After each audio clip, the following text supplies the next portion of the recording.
সাহেবের সাথে মুরিদানের কোনো সম্পর্ক নেই, কথাই বলতে পারে না, সর সর সর।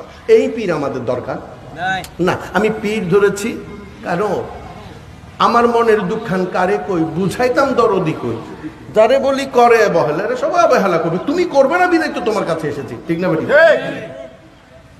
আমার বউরে আমি যদি গোপনে কোনো কথা বলি সেটা লিক করতে পারে, বাট আমার মুর্শিদ করবে না, কারণ আমার মুর্শিদ সিন্ধুক। হ্যাঁ, আমার মুর্শিদ কি সিন্ধুক। নয়নে নয়নে রাখিব দয়াল তোরে পাইলে, নয়নে নয়নে রাখিব, নিজে আমি সিন্ধুক হইব, তালা কষে লাগাইব, এমন ভাবে লাগাইবে সেটা কেউ জানবে না।